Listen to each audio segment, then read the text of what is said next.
यह फिल्म थी तुमसा नहीं देखा, जो साल 1957 में रिलीज हुई थी। फिल्म को नासिर हुसैन ने निर्देशित किया था और इसमें शम्मी और प्राण के साथ अमिता ने अहम भूमिका निभाई थी। ब्लॉकबस्टर साबित हुई थी और उस दौर में करीब 1 करोड़ की कमाई की थी। इस फिल्म में क्लाइमैक्स के दौरान कुछ एक्शन सीन थे जो प्राण और शम्मी के बीच फिल्माए गए थे।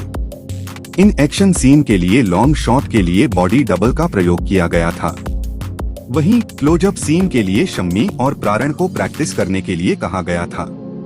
सीन में शम्मी को प्राण साहब के मुंह पर मुक्का मारना था और प्राण साहब को पीछे की तरफ हटना था। दोनों एक्टर्स ने इसकी अच्छे से प्रैक्टिस कर ली थी।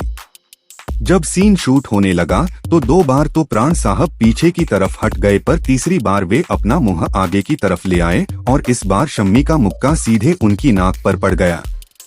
शम्मी सीन में खोए हुए थे और उन्होंने बेहद तेज मुक्का मारा था। इस वजह से प्राण की नाक से खून आने लगा था।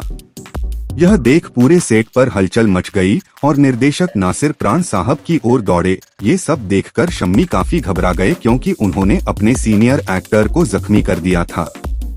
शम्मी कपूर को कुछ समझ नहीं आ रहा था और वो प्राण साहब के सामने सॉरी बोलते हुए गिड़गिड़ाने लगे। प्राण साहब भले ही फिल्मों में विलेन का किरदार निभाते थे, लेकिन असल जिंदगी में उनका दिल बहुत बड़ा था।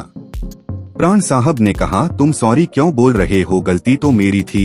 इतना बोलकर उन्होंने अपनी नाक को रुमाल से दबाया और नासिर से अगले सीन को लेकर बात करने लगे। प्राण साहब की बात शम्मी के दिल को छू गई।